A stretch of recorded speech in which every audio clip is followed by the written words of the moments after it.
Drowning, drowning, drowning in that endless ring of light. And it bores, bores, bores me. The endless pure ring of light. Hey guys, welcome back to A Whole New Pod, a podcast all about a whole new pod. That's what the podcast is really about. Ourselves. No, it's a podcast all about Disney Channel original movies. I am your usual host, Lucas Melby. And I'm your usual co-host, Jacob Telejohn. That's right. Everything is normal in this episode, our 40th episode. But wait, is it? No, we have something exciting stored for you. Last episode, I mentioned how my brother's like, do you just recap all of the movies in exhaustive detail every single time? Not today, we won't. We're mixing it up, flipping the script. Don't get it twisted, except this time you can. We're bringing a real Mick twist to the situation because we're going to try to have Jacob lead the show. Try is a very strong word here. I told Jacob, you have to take notes this time because he generally has not. I took a page longer of notes than I usually do. So, spoiler, I watched this movie once before we watched it as a group. And I said, well, I'll just take kind of lines about the notes, but he still has 7 pages. I still ended up taking probably slightly less or about the same amount as I maybe took for...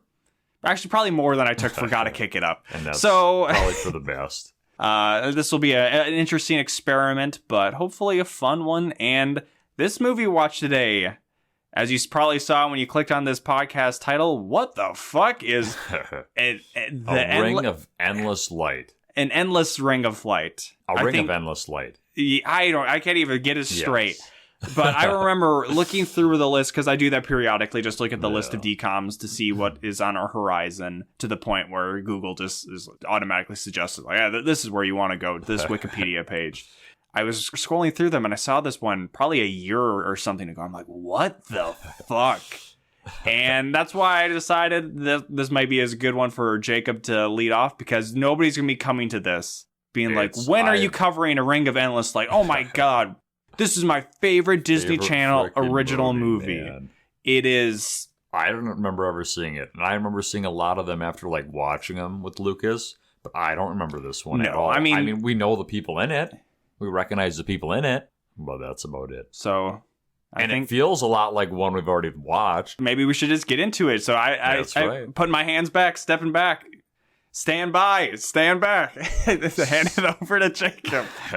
So, with any DCOM, it starts in the beginning. Oh man, is this what I sound like? But no, we're underwater. We're seeing a lot of bubbles and stuff. It's very dreamy. Yeah. And personally, I felt like I was maybe having a dream. Maybe a bit of Deja Vu starring Denzel Washington, because I'm like, what? Is that a mermaid? Or Deja Vu starring Ryan Merriman in 13th Year. What? This isn't right. Did we click on the wrong Disney Plus movie? And that's what it feels like, because like we see the bubbles and stuff, and then you'll see like the like a mermaid. There's a mermaid swimming like around. Who we'll soon find out is the main character. Vicky, played by Misha Barton. Yeah, Marsha. Who is a name I knew mostly from a MC Lars song, who MC Lars is a white rapper who is kind of one of those guys. Not to be confused with MC Chris. No. He's probably better than MC Chris, but both of them, I kind of listened to them when I was younger, and now I look back and I'm like, they're a little cringy. I still listen to MC Chris sometimes. But Misha Barton's big claim to fame was The OC. Not necessarily too far off. Not that I know a ton about the OC, but it was Orange County. Probably at the beach. And pretty melodramatic. And some of that stuff is going to be present in this movie. Absolutely. We also see Ryan Merriman's name in the list of cast. I'm like, we know him because he was in The Luck of the Irish. He was in Smart House, a couple other movies. He's, I think, the most repeat player we've gotten so far. Yeah, and I feel like he's going to be throughout the whole... This might be his last one. I feel like it might be his last. I think it is his last one. He's aging out. He's getting a little chunky at this point. You don't need to take that. I said he looked chunky. Jacob doesn't need to seem like a body shamer just to... But he's looking like the role. He's looking like a little thick. Yeah. He's not a leprechaun like basketball player in this one. No, but we see the mermaid. She just wakes up and it's... Well, the dream ends up being more of a nightmare. Well, because she gets some stuck in nets the net. come towards her. A drop net, which we later... Which maybe is a premonition. Yeah. In the form of this dream. Yeah, that's kind of interesting. I didn't really think about how crucial that opening scene was till just now. So she snaps awake. She's on a ferry going to... see grandfather. Very specifically, grandfather. Grandfather. Had we taken a tally of how many times grandfather was used, and it's not just her. It's not just her saying it. It'd be very high, except for the fact that grandfather essentially disappears for about half of this movie. I believe Ryan Merriman also calls him grandfather, refers to him as grandfather. Either they call him Reverend or grandfather. Yes. Reverend, which the black post... we got Marine, Sam on this episode. Marine whatever. So they're on this ferry to get to this island to visit grandfather. Yes. And we have Vicky, played by Misha Barton, as well as her sister Susie, and Rob, the little brother, who reminded me a lot of... I don't know if you've seen... There's a viral clip of the show Wife Swap, of the young boy with a bowl cut who went by, they called him King Curtis. Oh, God. If you don't know it, look forward to the end of the episode. But Rob is a spitting image of King Curtis. Jeez. But he's not as spoiled and rotten as him. And Rob, everybody's got like very DCOM personalities where it's like they're one thing. Yeah. And this is based on a book, so that's a little surprising. Is just kind of high all the time. Rob is all about bugs. Susie is all about astronomy and stars. Yes. And then Vicky is the odd one out. Even so much that she brought her own telescope to grandfather's place. But what is Vicky into? Oh, you know. Well, dolphins. You know. But at this time right now, we're supposed to really get she's a daydreamer. She's artsy. We learn she writes poetry. Yes. The grandfather kind of butters her up and like, you're such a rare soul, Vicky. She writes letters to her summertime crush from the previous summer. Well, she tries to write letters to her summertime crush from the previous year. Well, she does write them. Yeah. She just doesn't get a return. No. Well, this is also where we see that it is based on a novel. By Madeleine L'Engle. L'Engle. Not to be confused with Laura Ingalls Wilder. But this is where you had mentioned that a lot of the stuff from the book was left out, which I think... Well, so I didn't do a ton of research, and what research I had is what popped up on Wikipedia or IMDb trivia, and that would be from people who care more than I do, so I would trust it. So as we go along with the movie, I'll point out some of the more interesting differences I feel that the book had from the movie. And almost like one of our last movies, like I almost feel like that's Get a Clue had kind of like rewrote their ending or rewrote should have been like. Kind of makes it kind of confusing. But that's pretty normal for a adaptation from a book to a movie. You got to cut out a lot of stuff. You know, Tom Bombadil didn't make it into the Fellowship of the Ring, so the parents are the Tom Bombadil of Ring of Endless Light. But so we see the kids get off the ferry, right? And they're hopping to grandfather's van. They get to grandfather's house, which is just like it's a wide open. It's just like a reminds me of,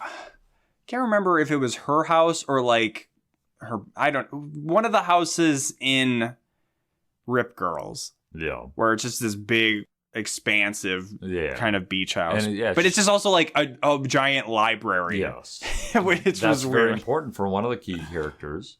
But we see the kids very concerned about a Mr. Rochester and a Ned, who are played by a dog and a cat.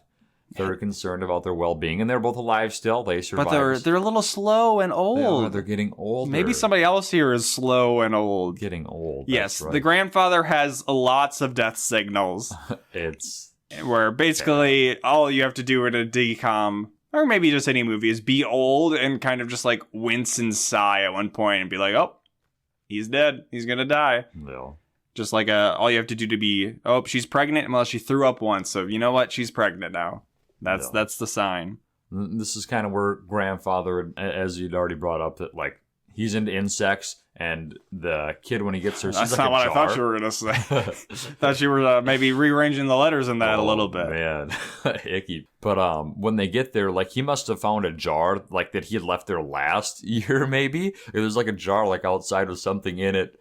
Maybe he just let the insects, like never let them go, and they just died in this jar. But he's like, "Oh, are there still insects out, Grandfather?" He's like, "Yeah, we got that shit. It's around.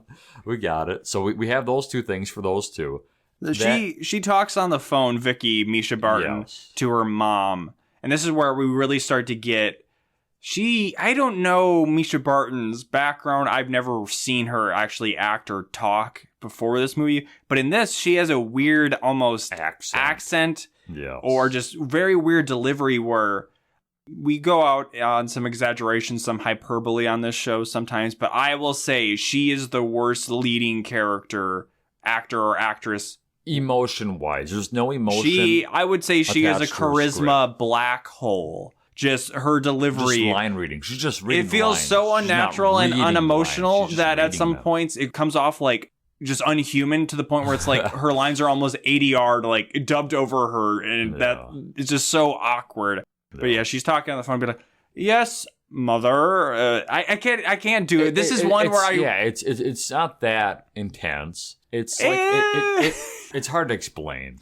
I would say this is a movie that it's not a good DCOM, but I would say this is a good bad one where I would say probably don't give it like your full attention when you're watching it, but there's enough in this movie. It was okay to watch. I didn't hate myself watching it. It's a little long. I definitely felt it dragging both times I watched it, but there's a lot of just dumb melodrama, bad acting from Misha Barton, and lots of very funny lines that most of them I think I made notes of the very prominent ones.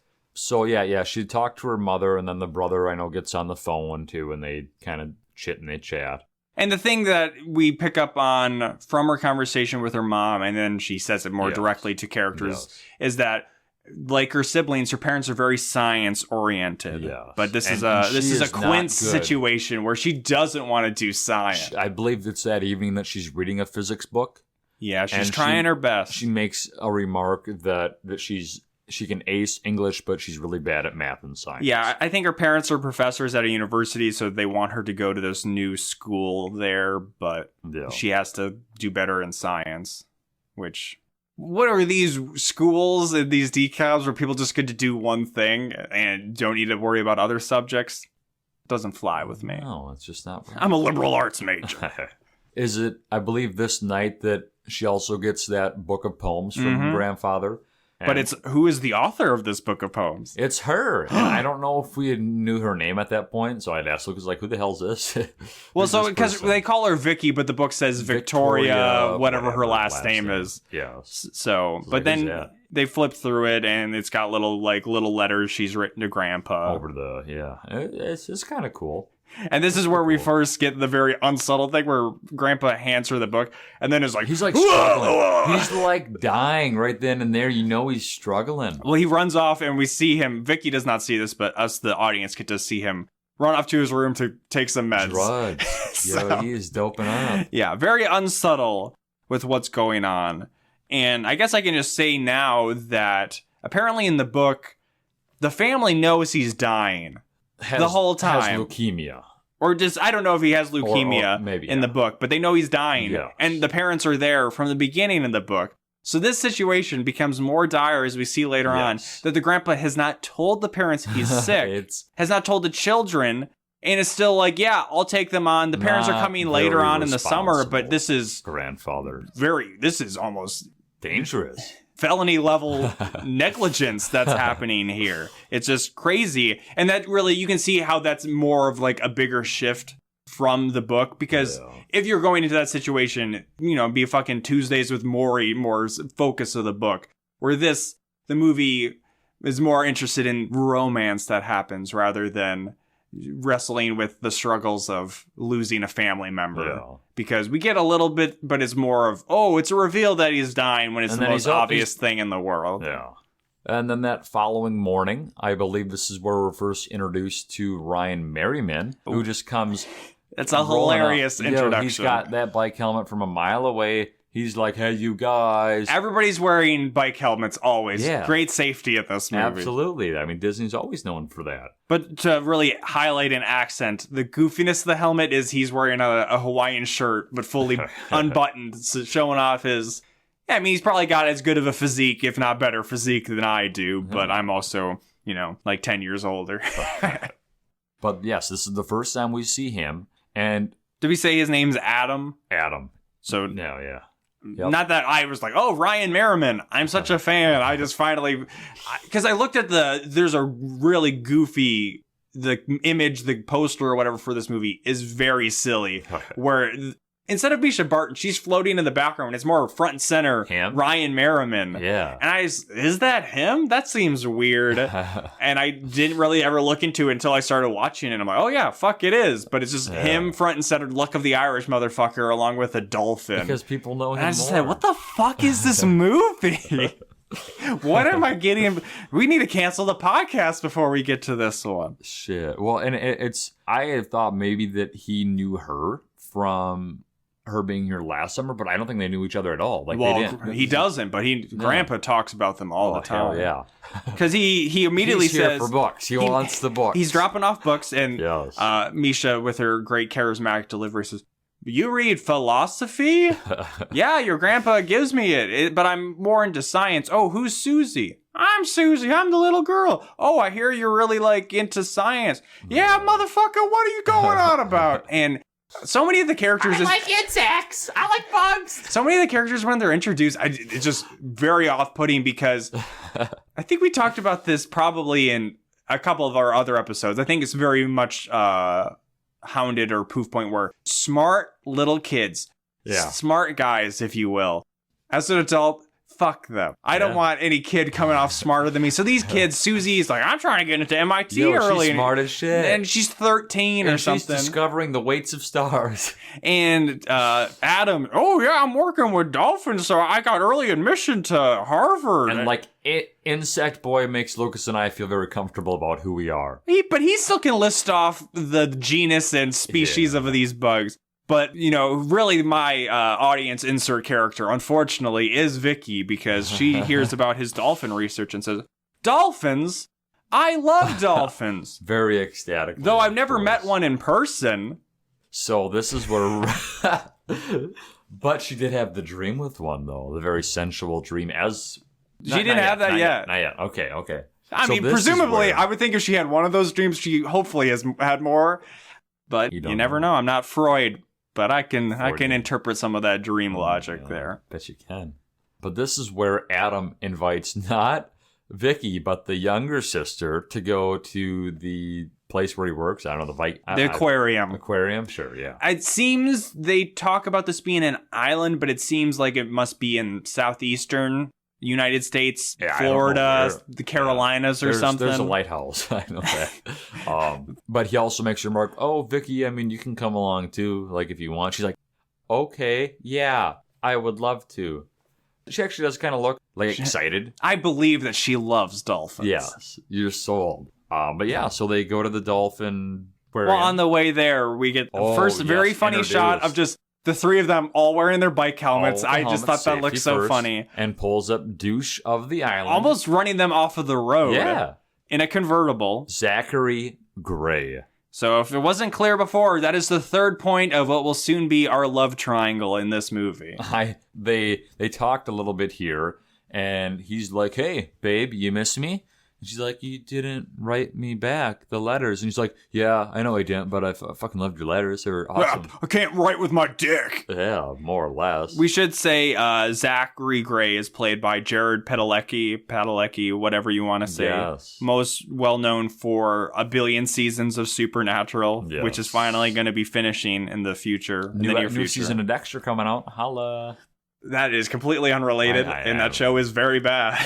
So, as I say, the first season of Dexter was the best season, which is not good when your series runs for 8 and apparently now 9 seasons. But also, I enjoyed not so much his role, but he was in the Friday the 13th remake, Jared Padalecki, and that was actually a pretty enjoyable movie. I liked it. Liked his role. It's got the immortal line in it, not delivered by Jared Padalecki, but I always like to bring it up, of a character saying to a girl he's getting down and dirty with, "Oh, your tits are stupendous." Is that a thing? Yes. Oh man. Way back in high school, probably.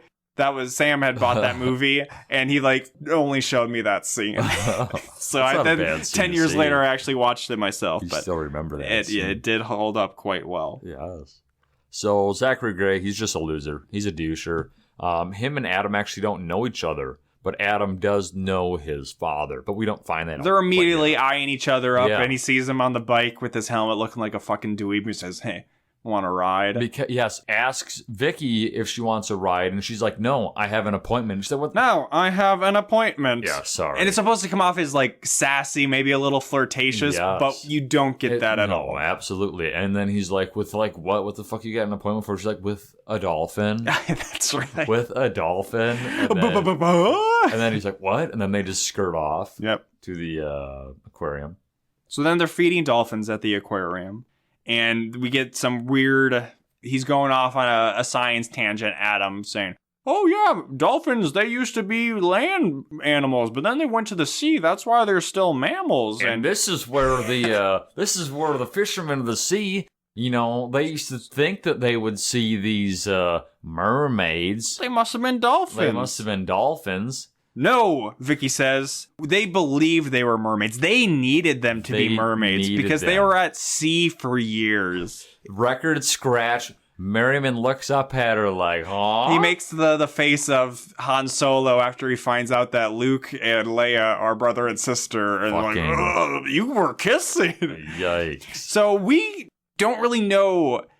The way we read it as adults is... It's dirty. That the sailors believed they were so fucking horny at sea that they believed the porpoises and dolphins were mermaids so they could masturbate to these rub one out. Animals. But I would think maybe Adam's just like, oh, that's so unscientific and weird, but his face... It's one of the things that you need to watch this movie for to get his reaction. She said they needed them. Like they needed it to be true. They needed it. So that was pretty funny.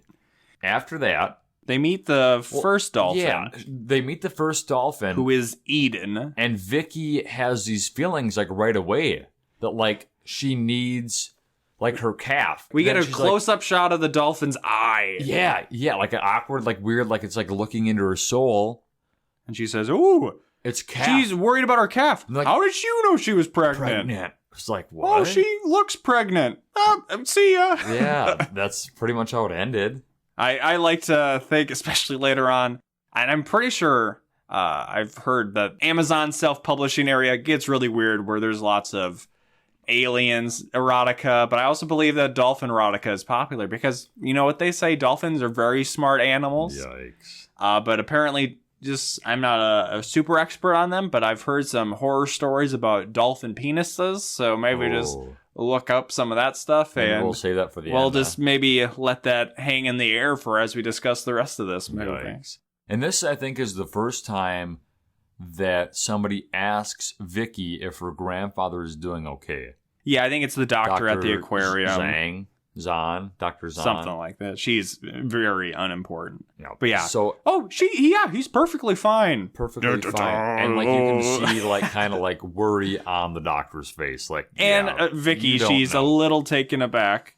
She also asks Susie, hey, what do you think of Adam? And she's like, man, his science, bunch of fucking bullshit. But you're seeing that Vicky is already interested in Adam. And then they go back out there and then they're like communicating. Well, they're like just like kind of playing with the dolphins, doing some fun little stuff with the dolphins. And then they go to the beach. Yes, and they're doing this at the beach, right? Yep, where they're calling or trying to attract Eden's wild partner. I'm not really sure on the operations of the aquarium where they can just sometimes zoos take in animals that are like endangered or something to help them give birth in a safe environment. I don't know if that's what's happening here.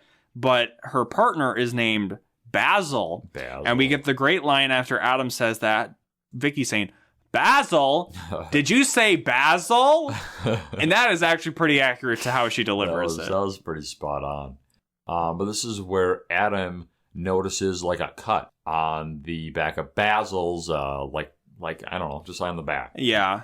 But before that, Vicky makes a connection with him, and he does like some flips, and she knows to scratch under his fin. Yes, and he's like, "Oh, how did you?"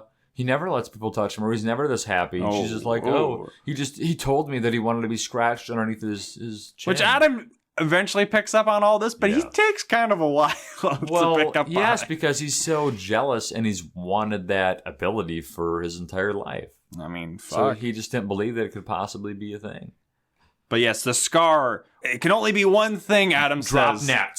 Drop nets. Or I think drift nets, maybe? Drift nets, maybe. Well, you gotta drop the drift net. Yes, you gotta drop the drift nets to cause the damage. Who is to be blamed for these? It's the work of Gray, or the evil local cannery of fishermen. So then he goes and tells the doctor at the aquarium. Yeah. And she's like, fuck, I can't do anything. My hands are tied. No, yeah. I mean, and they also need like proof, actually, like, not that they just have them, but that they're using them. They need like visual proof. Like, yeah, they kind of shift the goalposts. So at first we just think they need proof. Yeah. So we'll see what they do to try to get proof a little bit later. But then we get a fun beach trip with the family. Oh. And who do they see out there cutting up the waves on a jet ski? Zachary Gray. Rob first says, wow, that guy's crazy. I really like Zachary Gray. Yeah, and this is, again, one of those things where the demographic, because this movie, I think very quickly over time, Disney Channel kind of picks up that their demographic is mostly young girls, which makes sense because Disney princesses, you could argue that Disney movies already cater to young girls more than boys. Yeah. So this movie is very much targeted towards them because we got two boys going after this, two hot, or one hot and Adam boys. One not. So I don't know if we're supposed to think he's a jerk, but that's what he comes off as. Yeah, because he gets off of this jet ski, and what does he do? He tries to kiss her. Right away. And she's like, no, you didn't write me. Rude. And he's like, can I at least get like a hug, babe? He's very much, whatever. I got kicked out of like 5 schools this year. Fucking these like grades, what the hell are those? Like, who needs those? So this is where we pick up on that they had... So actually, when they first get to Grandpa's house, she asks, oh, did anybody call? So she's seeing if Zachary called. Yeah, like, because they were... Zachary Gray did not call you for you. Like Grease, they were summer loving the previous summer. Yo, and it did happen fast. She's a freak. Let's just get that off. Yeah, she's a freak for liking Zachary and also dolphins. Yes. This is around the time I know when they go on like a date, don't they? Like, well, they kind of separate themselves off from Rob and Susie, and this is where he's still going off like, yeah, fucking school. They want me to do good, and then like flipped out of my classes, and she's like, okay, Zach, haha. And he's like, yeah, and my mom died. That's not funny. I know it's not, because it's fucking it happened. Weren't they like at like the Cabana bar though when that happened, or maybe not? No, it happens here. It's so awkward. Yeah, I was like. She doesn't believe him. Like, he has to tell her, like, no, like, legit, she's dead. Yeah. And then he immediately follows up, so could I at least get a hug? Maybe not a kiss, but a hug, give the guy with his dead mom some love. Shit. Damn, the Gray family's really hurting. Not just dolphins, but, So while this is happening, Zach is definitely distracting Vicky, because, he's so hot. And we see... Rob was playing with the frisbee, dog. Yes, but the dog wasn't playing. Rob's just like, he's here, too old. dog, I'm going to throw this frisbee 100 yards out into the middle of the ocean. And then he cut to the dog and she's just laying there like it doesn't want to move. It's not going to move. So he's That's how I'm at the beach. Well, I'm going to go get the frisbee now with these waves that are 30 feet taller than me. So then we see Zach and Vicky kind of separated away. Yes. Very nice framing. But in the background. In the distance, perfectly framed in between them is... Rob going out into the sea. Disappearing into the water. And this is what they're talking about. Oh, yeah, I'm getting flying lessons from a guy on the other side of the island. He's like, well, I could give you like a ride. And Vicky responds. My parents would never let me ride with you. Well, first she says, really? Flying? That's incredible. And I'd read parts of the plot. Yeah. I thought he was going to fly the plane, and that's how they were going to get pictures of like them using the drift nets. That would have been good. It's never referenced again that he can learn how to fly a fucking plane. No. But actually, you were getting to a good point where he pushes her to be like, oh, you don't want to do anything that you're not supposed to do. Because she's a goody too. She's like, you don't put out Vicky. You don't even give me a goddamn kiss. You won't get in a fucking play with me. Man, my mom died, Vicky. Didn't you remember my mom died? For me. Comfort me, Vicky. But yes, this is where we finally see, where's Rob? Rob! But Rob! she has a feeling, though. Like, she gets, like, a sense. Like, her spidey sense is tingling. That's her dolphin sense. Yep. Is tingling. And then, so, yes. And we're supposed to believe she is very emotional, worried. She's very worried. Rob. Rob, where are you? Rob. Shit, Zach's even more concerned. Rob, where are you, Rob? And the sister is freaking out too. Yeah. But you still have Vicky. And then we see Rob floating under the water, and he makes a really goofy face for this one shot where his lips are kind of puckered up, making a goofy face looking right at the camera. But then in the next shot, he's just drowning normally. He's dead. He's done. Looking like he ate a fucking sour warhead or something at first.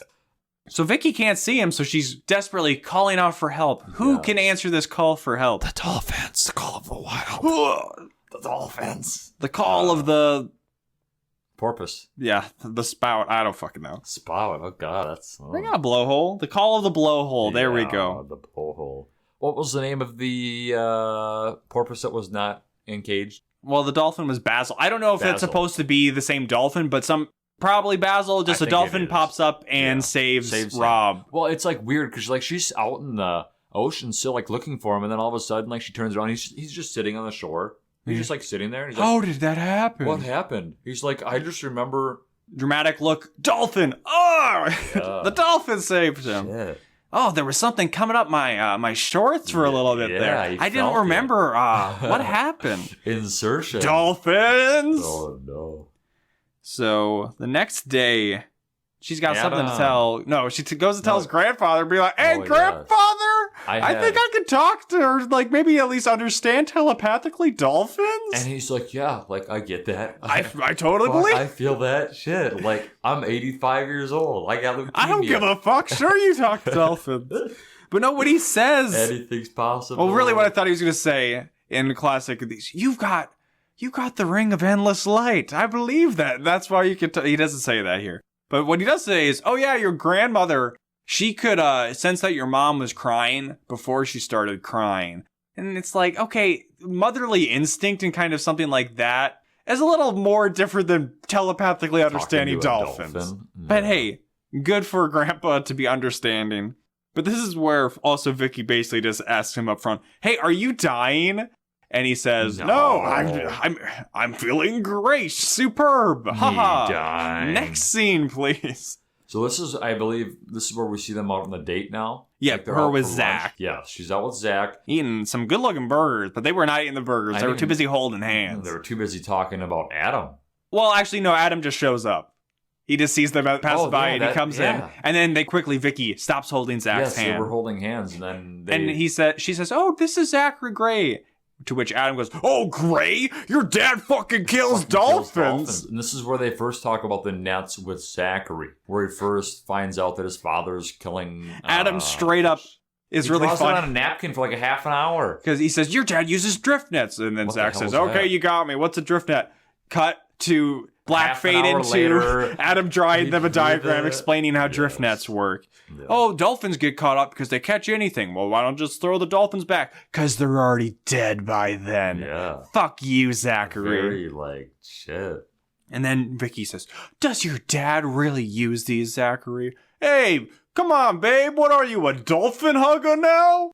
So that evening, isn't it that night they want to sneak onto the boat? It seems to make sense. Because Zach is... Oh, he sees that Vicky really cares about these fucking dolphins for some reason. After calling her a dolphin hugger. So he's doing this to try to get in her good graces, impress her. And they invited Adam, because he's there. So they go to his dad's boat. I was kind of bummed. They didn't have to climb a fence or cut some locks. They just open up a gate. They save the cutting for later on in the movie. Yes.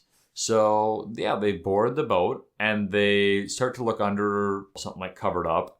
And we later find out that, yes, these were the nets they're looking for. But some scurvy looking dude, the captain, comes out yelling at Zachary. He comes out and says, oh, hey, you.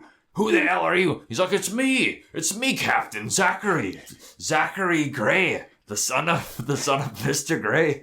Surely you've heard of me. And he's like, well, I have a buddy here with me, too. You're the worst boss's son I've ever heard of, but you have heard of me. But yeah, he says, Adam, we gotta get going, shit. But I don't even think the captain even sees Victoria. He doesn't. No. But he could definitely suspect something's going on. Yeah, they're looking. as they're walking away, like, well, Captain's still like an earshot. He's like, they have the nets. I could see them. They have the, they really weren't that far away. Yeah, like they right were behind saying him. Like, they have the drop nets. And I think this is where the captain heard that, or because something happened, they kind of disappear. Thank you for very definitely spelling it out for the audience. So Adam disappears at some point because Zach drops off Vicky. Yes. And then kisses her 2 times. Twice. Because of the net. Yeah, that's exactly right. Now she knows the nets are a real thing. And Adam has his own kind of opportunistic things too later on. Yeah. And then his parting line is, hey, dream about me tonight. So this is what happens. She is swimming. She's a mermaid again. She is a mermaid. She's under the water. But there's a dolphin. A single dolphin. She really likes dolphins. Really likes dolphins. So she starts kissing the dolphin. As you do. Who hasn't had a dolphin kissing trait? And I don't know how the transition happened, but then it was Adam. She's kissing Adam. And then they go in again, underwater. And again, and again. And their eyes are open. They're underwater. They're making out underwater. And she wakes up because it's not Zachary Gray. Yeah. Why am I thinking about Adam? Even though I already asked my sister in a very clearly stated way. I'm like, what do you think about Adam? Shit. But the whole time I'm like, that must have been a really weird scene to have the child actors be like, you didn't kiss well enough underwater. We're going to have to do it again. Hey, get under there, lock lips. Hey, you can maybe breathe air to each other. So I thought that was awkward.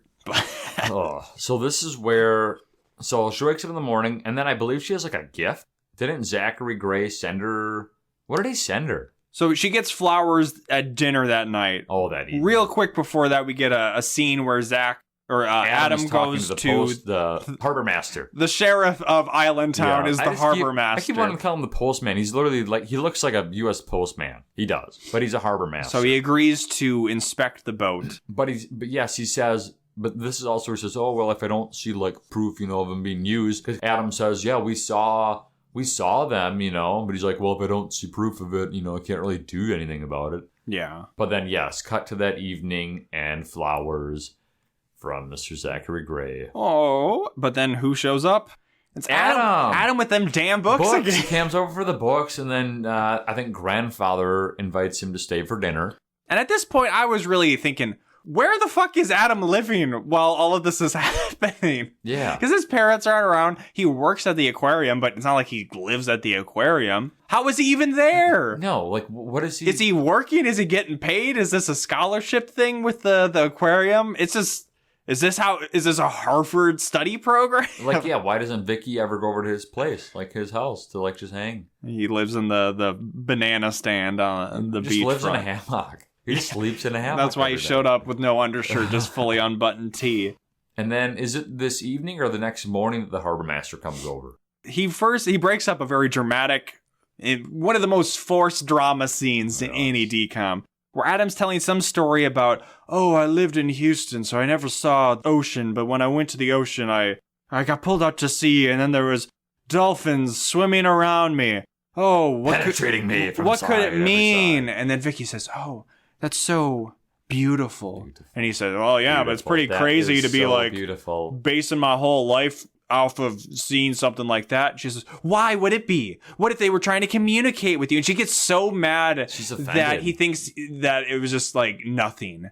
And then it becomes a thing where Adam says, well, I'm a scientist. I don't believe in anything I can't prove. Yeah. And then it's, really forced. Oil and water, they can't mix. She's artistic and he's scientific. Oh my God, the drama. Oh, thank you, Harbor Master. Please interrupt this. That's basically what the grandfather says when the harbor master shows up. And he's there just to tell him, like, yep, I didn't see any nets. Went over there, checked it out. They're gone. I ain't got nothing. Which we kind of saw coming. And then Adam gets pissed, says, what, you gonna let them slaughter more fucking dolphins? Fuck you, harbor master. Storms off. Vicky goes, Adam, no. So she's kind of upset. And that leaves grandfather.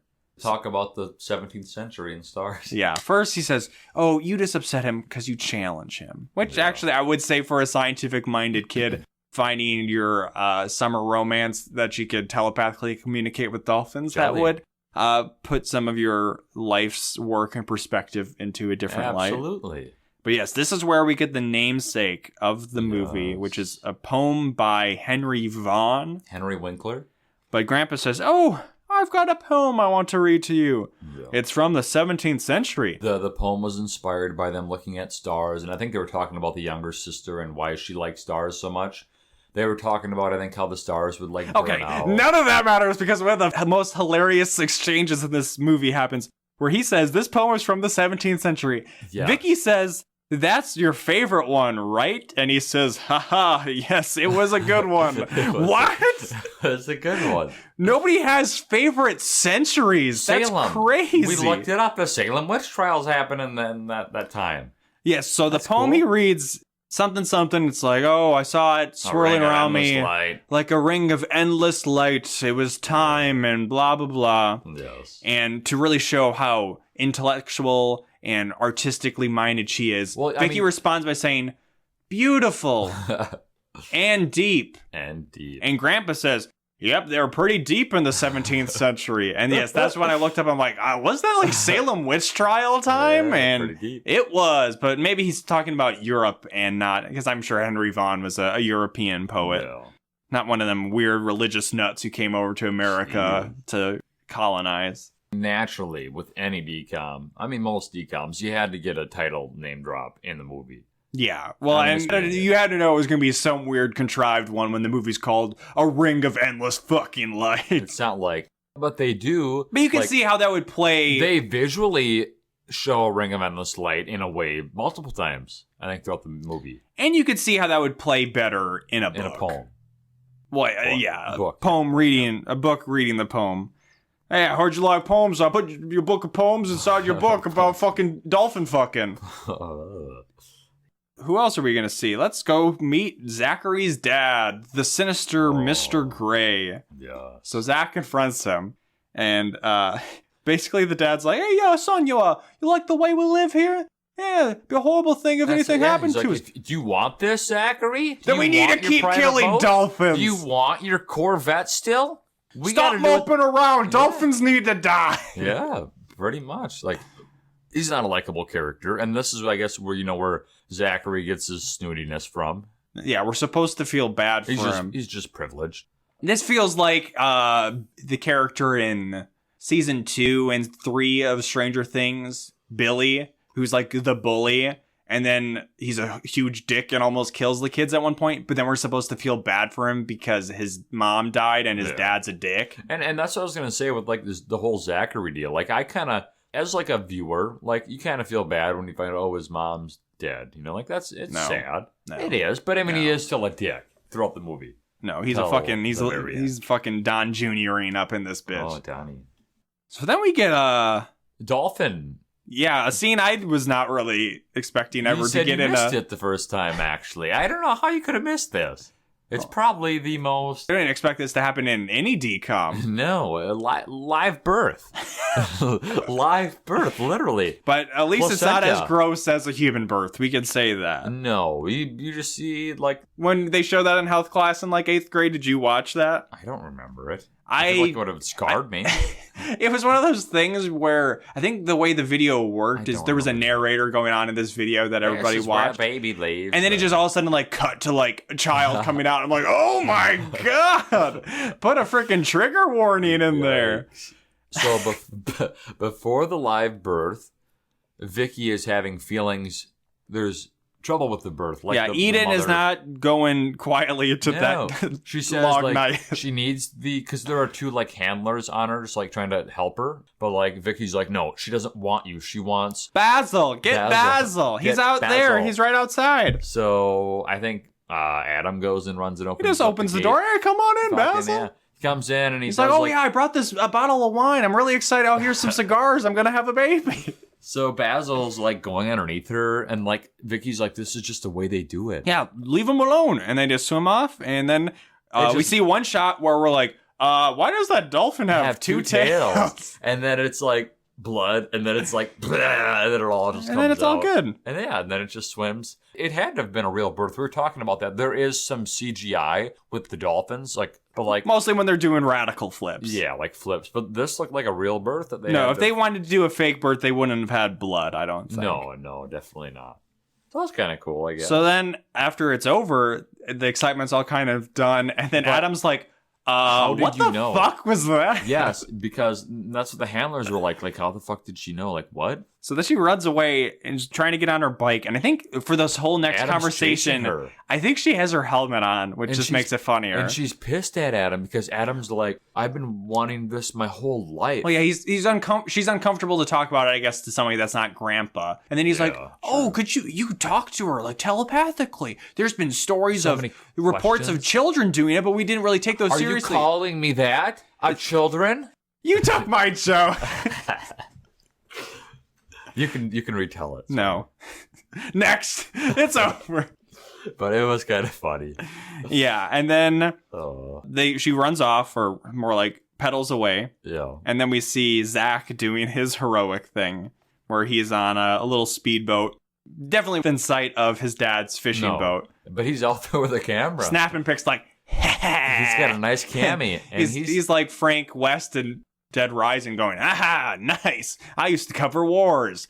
All right, fantastic. Good shot. He's definitely happy that he's caught them in the act, but it's not enough. And then I believe this is where we cut to Vicky talking to her sissy about boys. No, actually, not that. Because in classic DCOM fashion, we have character drama, and let's solve that in basically the next scene. Because Vicky's by a lighthouse, and Adam just walks up and says, like, hey, how's it going? And it's not like a perfect makeup. It takes a little bit going, but he's talking about something. Oh, I just wanted to, it sounds really exciting. I could get really great data. Is that all you talk about? Data? I don't think he's talked about data one other time in this movie. Vicky is not a good read. She doesn't want to be studied, because that's not very artistic. But then Adam says, you know what? I'm jealous. This is like such a crazy power. I've studied them so long, and you're able to get in touch with them more than I can. Like, I just want what But then he knows how to get to her with a really emotional thing, sappy thing. He says, I just want you to be with me, so at the end of the summer, I can say goodbye to them and how much they mean to me. Like, he talks it up like, hey, like, I know this is like really stupid. Don't laugh. And I'm like really fucking lame for wanting this. Don't laugh. But like, really, like, I'm probably like a loser for just like thinking this. Maybe like, if I'm not such a loser, you could ask the dolphins for me, or you could say goodbye. And she does laugh. Yeah. And then she says... He's like, I thought you weren't going to laugh. And then she says, oh, it's not that. But then she doesn't really say why. That's it. I wanted to know why. What was her reasoning? Like, is she like kind of cute? Yeah. Like she's just a total airhead, whether intentionally or not. And now she talks to her sister. Yes. Yeah, we get a really... weird. Yeah, where... Well, Adam, he's so confident. He knows what he wants to do. He wants to be a scientist. And the sister's like, why the fuck are you asking me? You're the older one. But then she goes in like this whole reasoning like, well, you got to have like weights and you take their pluses and their minuses. Yeah. Susie brings a scientific approach. And like whichever one has like the more points, like that's just like the one you go with. That's just like all it's But before she does that, she gives her own interpretation where she says, oh, Adam's so confident and sure, but Zach, it's exciting. It's like being in the middle of a storm at sea. And I'm like, oh my fucking God, settle down. Yeah, she's... But then, yeah, they get into pros and cons. Adam's definitely smart, but when it comes to body, Zach is better. That's what Susie, the little girl, says. This is also... Adam's a bit of a dump. He's a dumpy, chunky boy. I wanted to say, like, this is kind of the period where the younger brother's just, like, non-existent. Like, ever since he started drowning, we haven't seen him. Also, grandfather's basically non-existent during this part, too. Both male, So, apparently equipped with maybe some pros and cons about both of them, she goes on a romantic dinner because it's at night. It's not lunch. They ain't eating burgers. No, yeah, they're out to eat, and... Zach and Vicky. Is it at this point... Or Zach invites Adam to meet them. Yes, but I don't remember when it happened. There's a point where she's talking to Zachary about, I don't, and he comes off like that he's threatened by him. It's like that comes up a little bit later. But he calls him and it's like, what is this Chad cerebral move that Zach is doing by calling his rival to the dinner? It was really weird because, but it's to give them. He gives them the pictures that he took of the boat. That's not really why he had him. Like, he wanted to see Vicky and him, Zach, on the date. Yeah. But Adam is then like, oh, these pictures aren't enough. It was a complete waste of time. Adam's just, like, chilling. And then Zach's, like, fuck it, let's go dancing. And like Adam's just in the background, like, okay, bye guys. And then Vicky's like, fucking come with us. And then Zach's like, yeah, come I with know us. a great club on the mainland. Let's go hit it up. I can't stay out too late. Yeah. Adam says, no, I don't dance. Come on, everyone dances. I'll teach you. Come on. Or, come on, Adam. Come with us, bruh.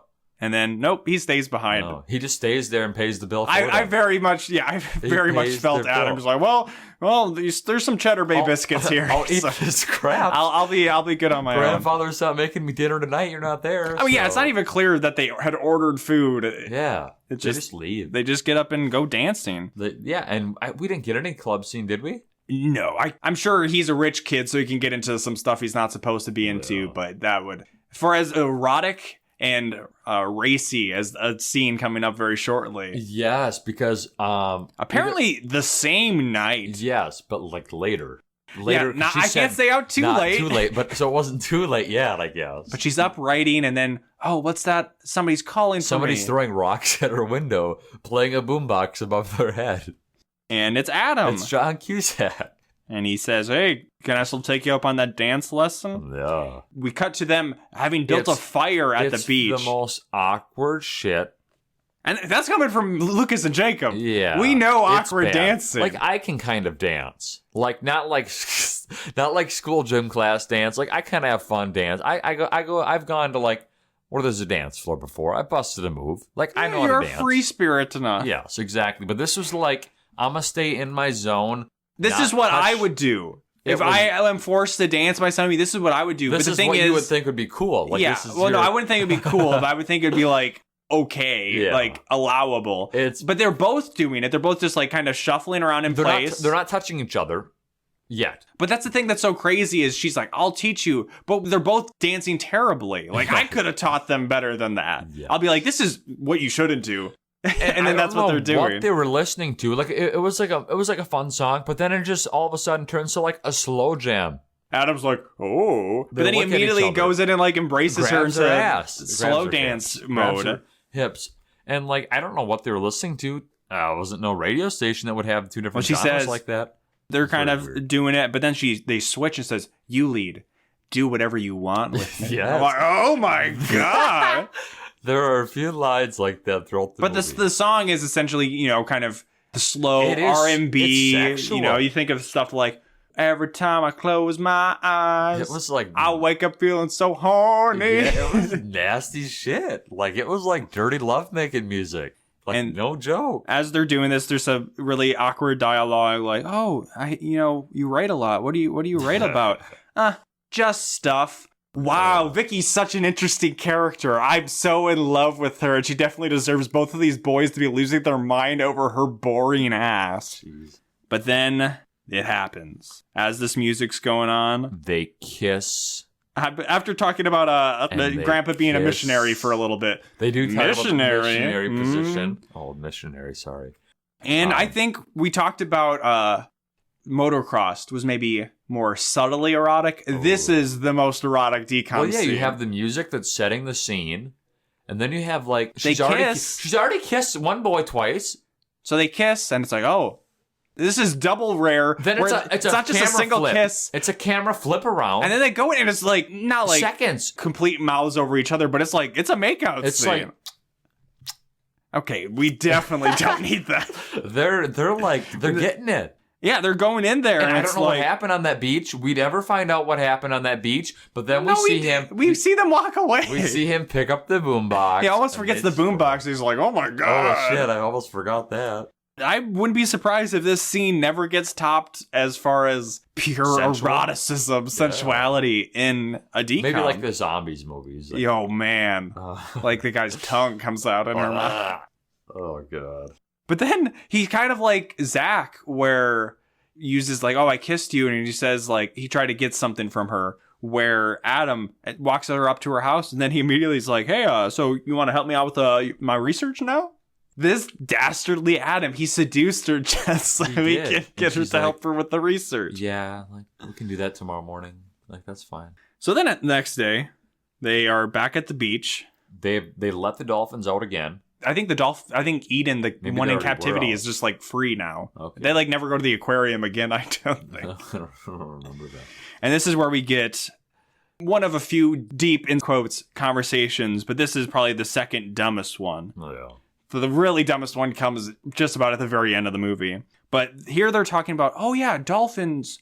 Why did they return to sea, Adam? Well, I don't know, weird. but when you think about it, you look at... You look at, like, their paws. Like, they could be paws. So Like, I they're looked just, this like, up, webbed. and it actually is interesting. So dolphin flippers, if you look at the bone structures of them, they look are. like hands, just with, like, long fingers. Yeah.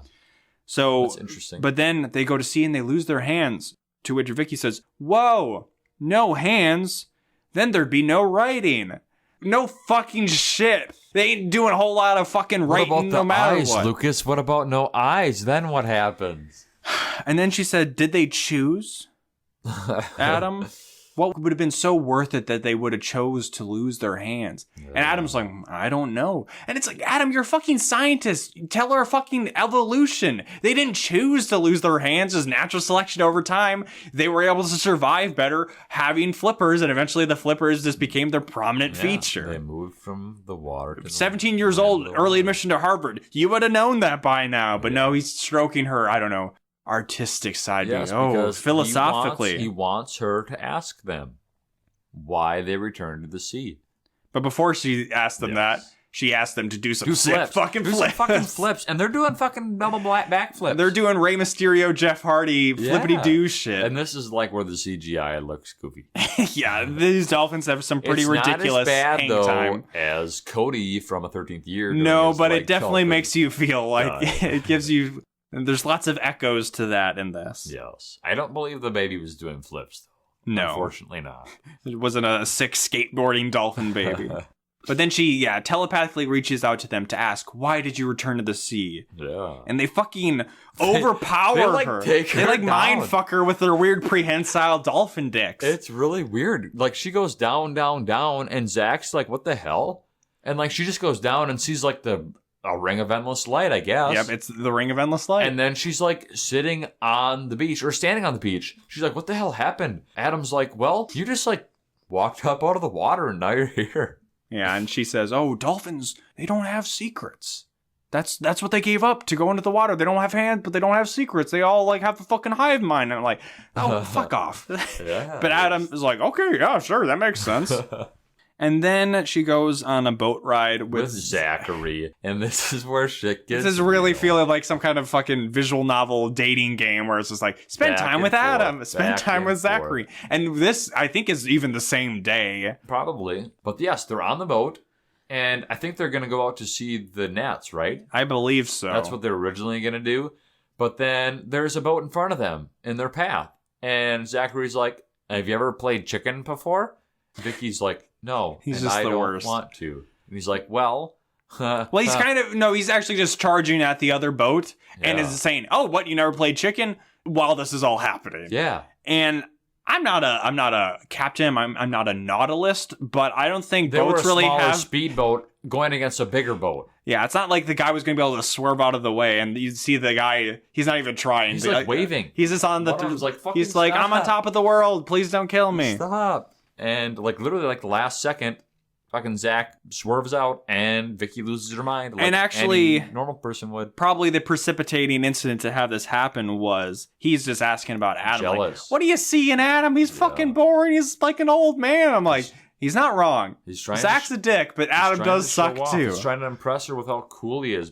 It goes opposite. You would think putting somebody's life at risk would, as in the words of Nicki Minaj, then the panties coming off. Oh God, this is like the last moment that she is with him alone. I think this is their last. Probably with good reason. This was the last. Hurrah! So yeah, she comes off of the boat and says, I'm sorry your mother died, but you're acting like a total dick. Yeah. And he says, no, it's just, I was trying to impress you. I just like you so much. And she says, well, first you need to start liking yourself more. And I'm like, yeah, that was a good moment. Pretty deep. No. Hey, remember that Grandpa's dying? Fucking shit, he just fell out of bed. Yep, because we had all that love triangle stuff, that the Grandpa stuff. It's off to the side. So I already mentioned how in the book they knew he was dying right away, and the parents were there. This is a slow build. So extreme irresponsibility, but also something I guess I read in the book. Somehow, this is so baffling. Apparently, there's a third boy. What? So it's not a love triangle, it's a love quadrangle. I can't imagine how, maybe that book's like 1,000 pages to be able to handle grandpa death and 3 love interests. Boy? Why is there a third boy? The third boy is actually Shinji Ikari. Stop. I don't even get that. Where would that person fill in? You'll just have to read the book for yourself. But yes, grandfather, right? He just fell out of bed, and she hears him. Vicky hears him. And then he tells her, yep, it's leukemia, but I feel great. And she says, fuck you, Grandpa. But then the next morning, he's out there just saying, how do you want your eggs? Like a fucking madman. He's chipper. He's holding 2 eggs saying, how do you want your eggs? And then he cackles afterwards. I think the setup is they're just at the beach again, and Adam's got a fucking football looking hot, and then she... There's the soccer ball. The younger brother's with the soccer ball. Adam is with the football, and there's like a softball just sitting on the towel. There's just a lot of sports involved here. It's not a sports movie, so they had to get a little bit of action. But this is where Vicky has a feeling. Another dolphin tingle. She senses that a drift net is afoot. Yeah, but they don't know, I don't think exactly where.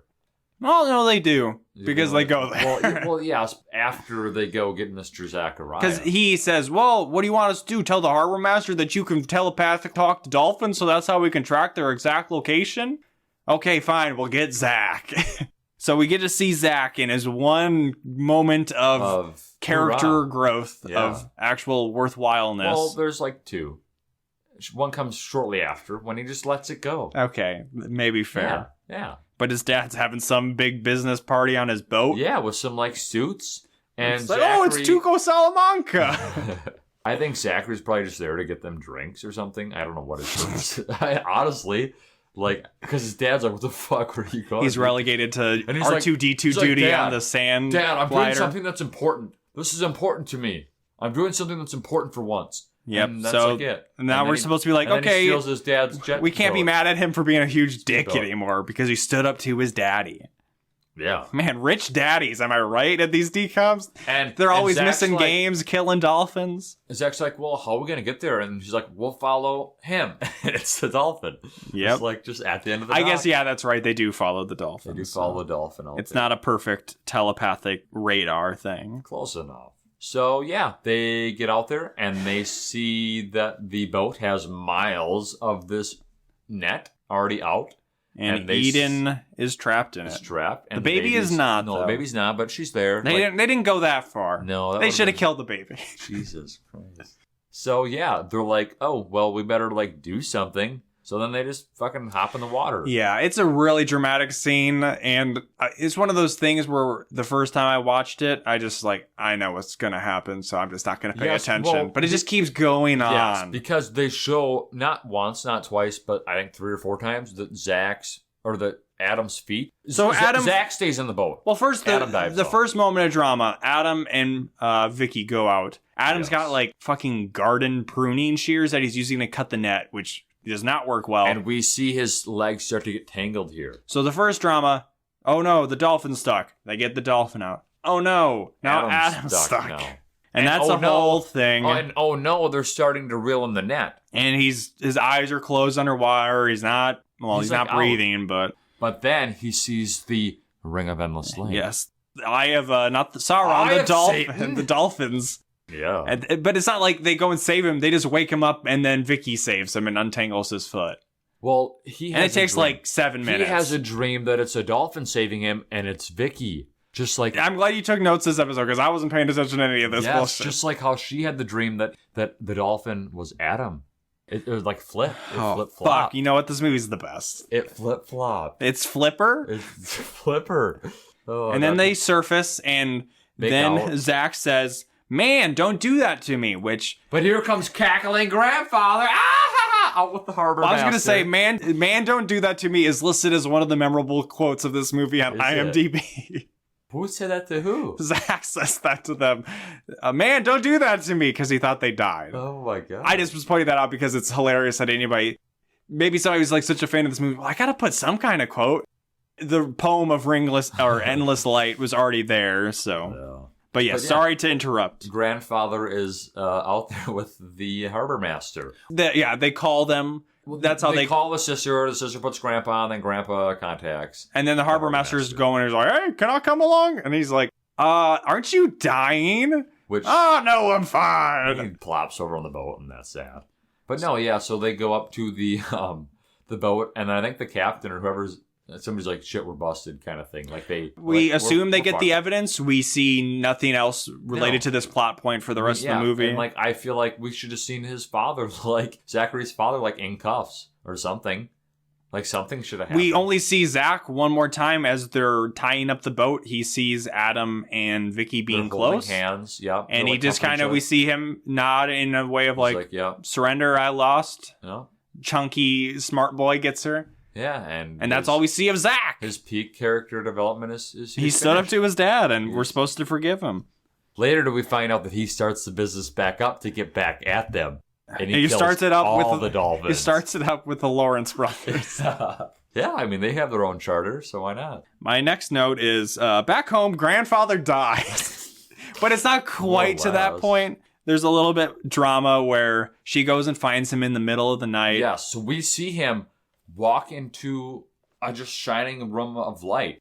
Like he walks into it, and then we don't see him. Well, he talks to her before, just, kind of deathbed bullshit, like, you got the light, you got the endless ring of light. Like, he's dying, though. This is like his last words to her. Yep, he says, he just dies. Like, remember. Remember who I am. Remember me, Simba. Yeah, thank you. Making the subtext text. I'm just spelling it out. You get everything. Even what I just said, you had read between the lines. It's the middle finger. That's the joke in School of Rock. That's the joke.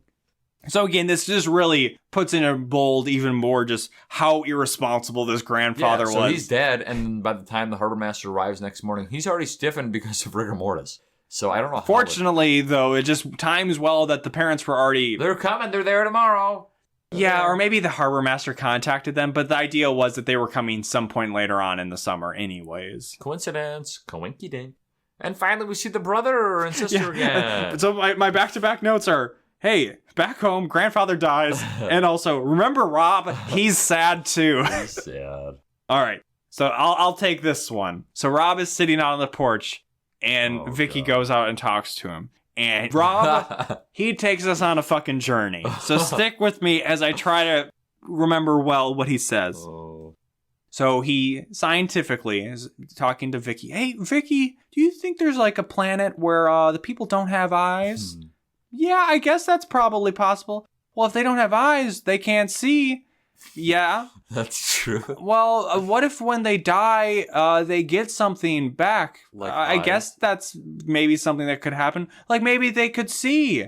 So maybe when we die, we get something back. Maybe we'll be able to see like what the people with no eyes see when they die. And I'm like, what the fuck are you talking about, Rob? It just kept going. Like that's literally what it was. Like Lucas is not like sounding dumb. I didn't give a shit about the fucking dolphin rescue from the net. I rewound this the first time I watched it. I was like, what the fuck was going on? I think maybe it's trying to explain Grandpa dying and going to heaven just in a weird way. Maybe. I don't know. It's one of those things, I guess maybe it was really a profound moment in the book, but it just does not translate well to the screen. It's really weird. And then... It makes no sense. Oh, well, don't worry. We don't need to think about it anymore because parents are here. But Adam, we see him one more time. We do. So they are heading out on the ferry because, I don't know, summer's over, Grandpa's dead, we can't stay here anymore. Yeah, like what the hell? And Adam comes up with her book of poetry. Bury Grandpa. Like we never see the funeral. He's just buried at sea. Oh, we do see she gets. So the first book she gets from her poetry from Grandpa is Volume 1, but she finds set out for her Volume 2 because Grandpa had said he was looking forward to Volume 2. That's what he was. Yeah, when he went into the room of light, we assume that's what he was getting out. Yes, that's what you think. Yeah, that room of light, I didn't know what you were talking about. He just goes into a room, it's during the daytime, so there's light coming from a window. It's like shining out of his room. And he steps up into it like he's walking into heaven. You're wild. So Adam gives her the book of poetry because she finally shared her poems with somebody who wasn't Grandpa. Yes. And he says, hey, they're pretty good. And she says, you're prejudiced. Which is such a weird thing to say. Maybe I am. Like, just say you're biased. It's the same thing, but saying you're prejudiced just comes off so awkwardly. True. Oh, remember how she was gonna be forced to go to that school? Well, she talked to her parents. She said, hey, I got the Ring of Endless Light. And they're like, okay, you can study English. But it's not like the school she's going to go to that doesn't have science still. I mean, hey, if I could have gotten out of physics, I would have. But, well, actually, I could have taken chemistry, but that would have been equally bad. So, like, okay, yep, we wrapped up that plot point. But no, before they leave, she's like, well, he says, I'll write you. She turns. And I wish this was the final line in the movie, but it's not. And she says, good. So will I. And, like, something about it where just the good or... Good. It's either the good or the so will I. Like, you can have one or the other, and it would come off okay. So will I. If she was a better actress and this was a better movie, she could just be like, hey, I'll write. And she would just turn and be like, good, and kind of just like sassily say it. Good. But no, it just comes off as so awkward and hokey. You better. And unfortunately, as I said, that's not the end of the movie because they're on the ferry and we see presumably Basil or Eden swimming about, and then we get the final lines. We can only assume is coming telepathically from the dolphins. Yeah. It's Adam's voice, though, right? No, it's the grandpa. Oh, it's grandfather's voice. Yes, yeah. Saying the words of the poem again. Ring of endless light, ring of endless light. Hey, you get it? You get it? No, I don't get it. How do they not see on the planet where they have no eyes? And you know what else is a ring? Rob. A zero. That's what I think of this movie. Wow. No, this movie is not good. It is poorly acted by Misha Barton, overly melodramatic, and probably a little too self-serious for something about a girl learning to talk to dolphins. It didn't feel like a DCOM. No, it didn't. Because there was a lot of kissing. Oh, my. Yeah, don't let my mom see this. But, like, it does. Like, original DCOMs, like, original, like, just, like, movies in themselves. This is not your daddy's DCOM. No, like, yeah, but, like, no, like, book adaptation. But, like, The Color of Friendship, it just felt like that. It was just, like, it's just a different movie. Well, The Color of Friendship still had a goofy scene where they tried on a bunch of clothes at the mall.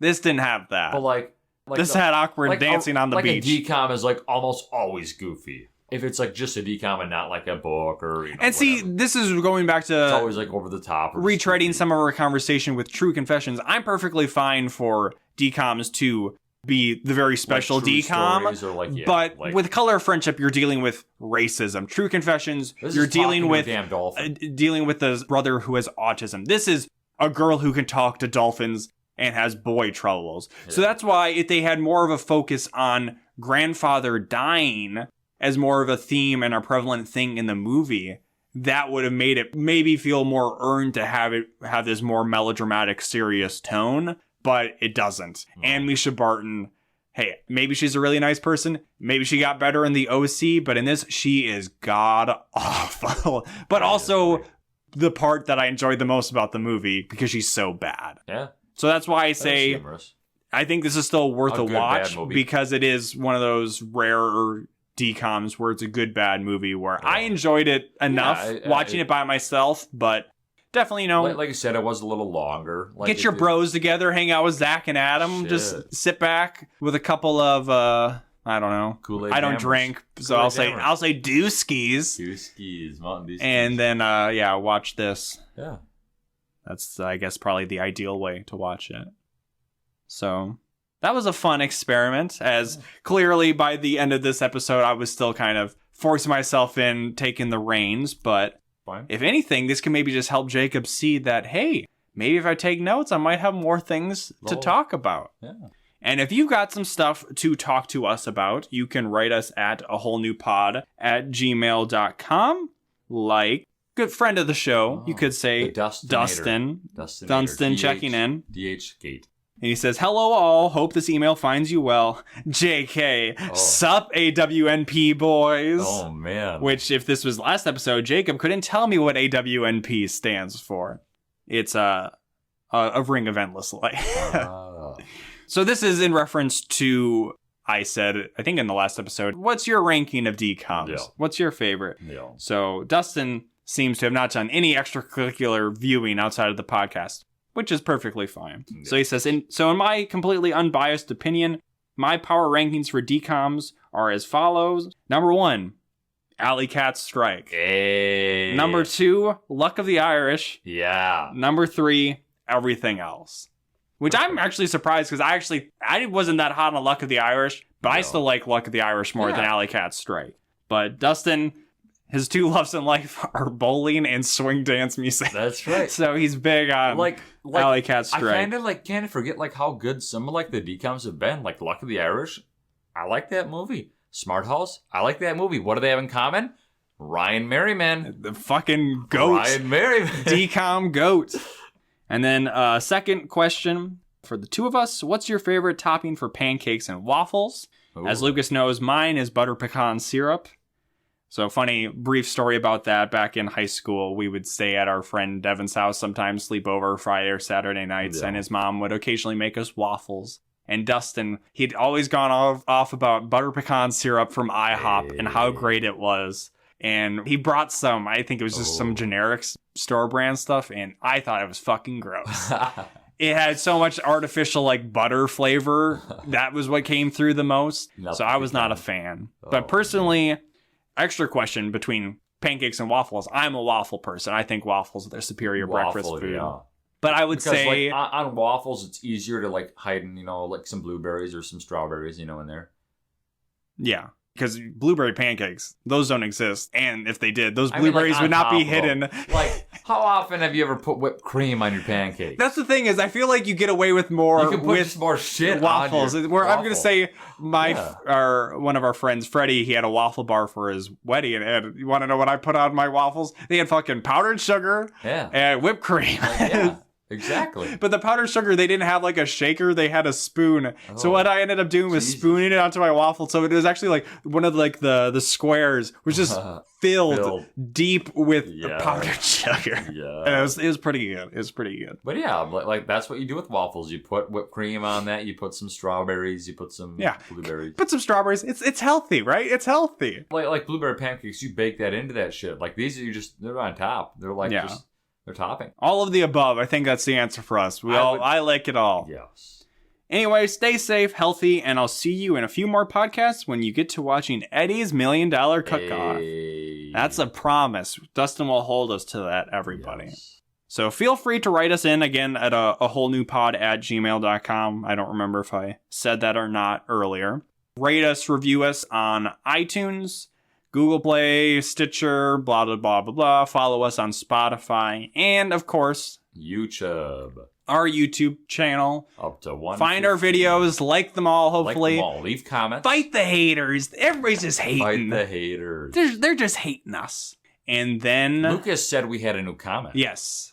So, like, comment, subscribe. And I did not look it up. I did not cheat and try to find it. I want to hear it. I've chronicled some of the comments we have. Yes. Some of them are perfectly benign. Some of them are asking me if Cody from 13th Year is Ned from Try Guys, whatever the fuck that means. Yeah, post the whole movie.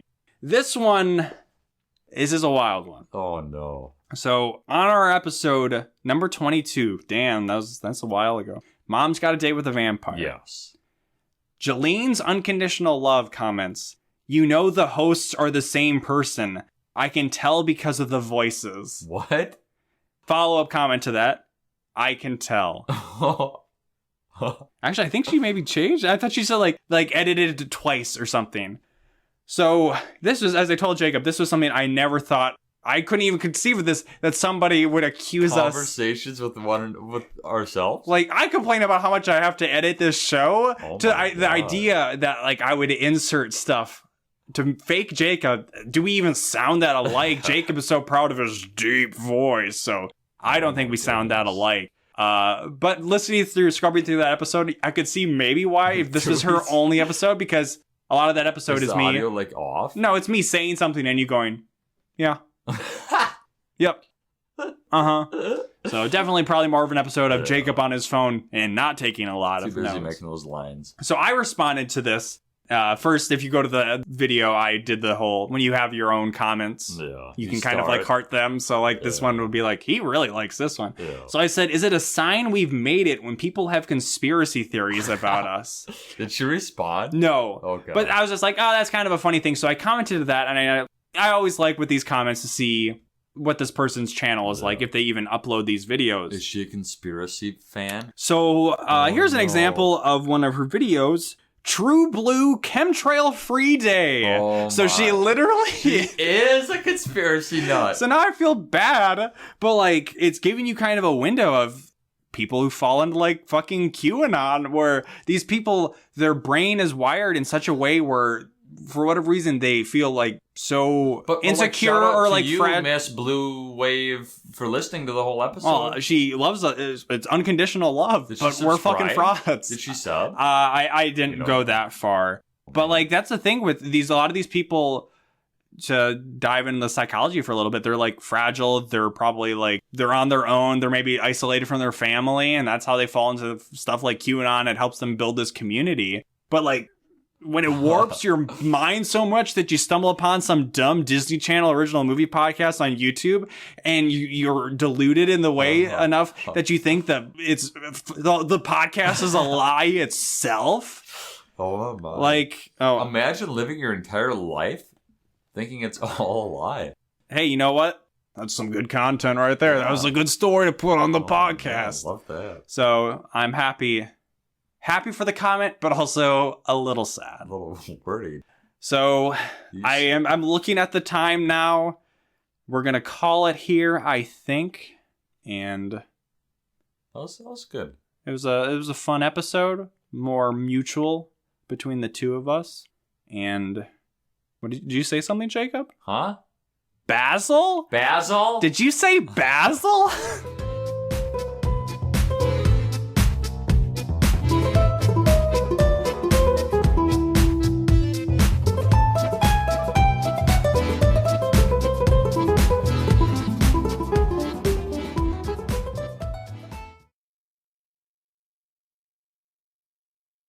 I need you guys to help me in the kitchen to fill these.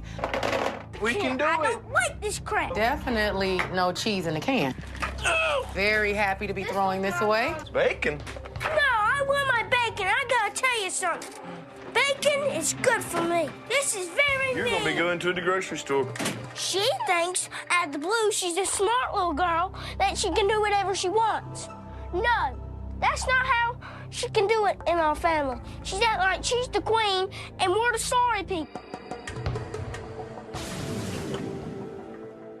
Joy, I have been nice to you, but now I'm coming to the edge. I promise you one thing, okay? If you do not have at least one food that you like, I will buy you a piece of junk. Is that a deal? No, I keep losing at deals, and I don't want to make a deal anymore. I am leaving, and you can't stop me. I'm packing my bags. I had a very, very calm day until this. A bump in the road comes, and she's being sarcastic. Curtis. I won't be coming back until Saturday when you leave. She's gonna try to stop me, but she can't run in those little high heels. Never see this face again.